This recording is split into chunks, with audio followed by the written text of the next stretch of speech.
I've wanted to give out this advice for quite a while, but haven't actually had the time to get around to doing it.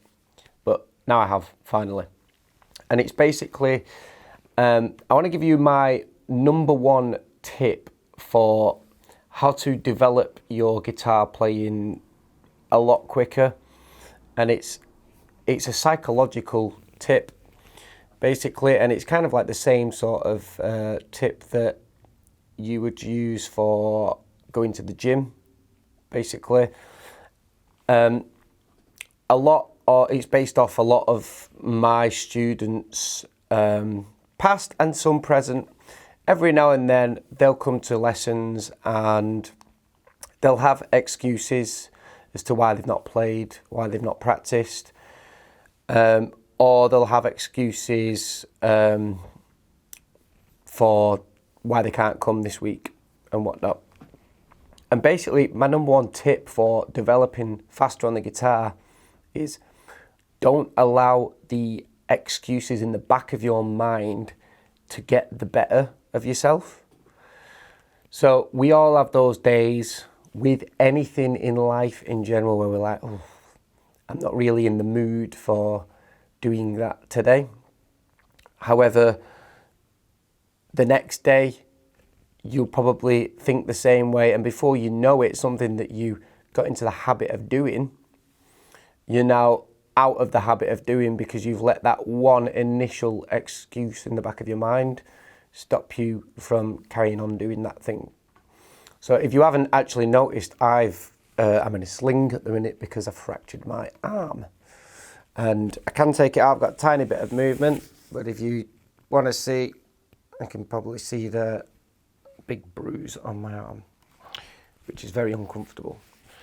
And obviously, the initial thing that I thought, seeing as I'm a professional guitar player, it's what I do for a living, I play guitar and I teach guitar, was how am I going to play the guitar, how am I going to practice, just at least maintain where I'm at.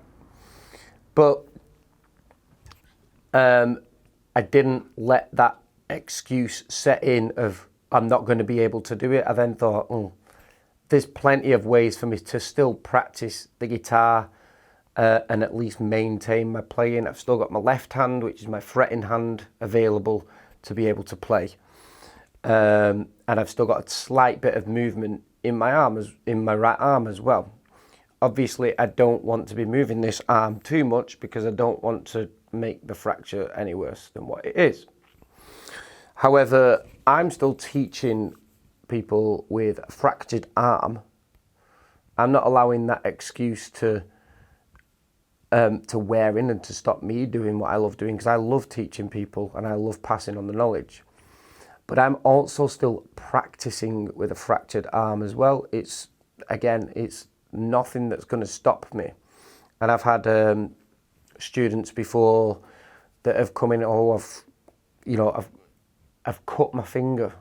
Okay, well, but so you may have cut this finger, for instance, but you've still got another 3 fingers. There's still plenty you can do. And if you are incapable of playing, there's still plenty of theory knowledge that you can be taking in the meantime. So, for instance, I'm still practicing. I'm using this as an excuse to develop my left hand more. So I can still fret notes with my left hand and be moving my fingers about and trying new patterns and practice scales at least with my left hand to keep that movement going within there as well. Now I can actually still play a little bit with my right arm because I've got a slight bit of movement in it still, so I can move at my shoulder, so I can at least pick with my thumb. I probably wouldn't go too much into using a pick at the minute until it's healed a bit more, because particularly when you're strumming, it uses a little bit more of your arm action. But I can at least use my fingers and my wrist. Wrist movement is very good on the guitar. So basically, try not to let all the excuses in the back of your mind that make you feel, oh, I'm not in the mood for playing the guitar, stop you from playing the guitar. I promise you, once you pick that guitar up and you start playing for 2-3 minutes, you will feel more into the vibe of playing, and it will make your guitar playing develop a lot more. Because even if you pick it up and you're playing it for 3 minutes and you're still not feeling it playing, then yeah, maybe put it down, but at least you've picked it up. You've picked your guitar up for a few minutes at least and played something, practiced, got your fingers moving, got your hands moving. But the majority of the time you'll be thankful to yourself that you picked it up, you've done something productive, and you've done something to develop your guitar playing a little bit more as well. So try and allow yourself, if you are ever thinking, I'm not in the mood for it today, if you ever get those thoughts and it's part of your routine to do it that day, just try and fight those thoughts in your back of your head and pick it up, because it's better than just sitting down doing nothing. I hope that helps you. That's something that I actually used to do a lot back in the day. I used to come up with those excuses as to, oh, why not do it? Because the guitar is a hard instrument to learn, especially at the initial phases. But I got myself into a habit of picking it up, and every time I picked it up, I was like, I'm having fun doing this. And the excuse very soon wore away. When you come up with an excuse for something, especially like the guitar, you make it sound like it's a job to do it, a job that you don't want to do.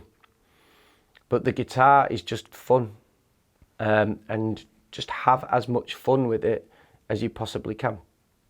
So my number one tip for just making your guitar playing develop a lot faster before learning, even going, oh, a scale's the most important thing on the guitar, is just don't let excuses get in the way of you picking up your guitar and having a little jam on it.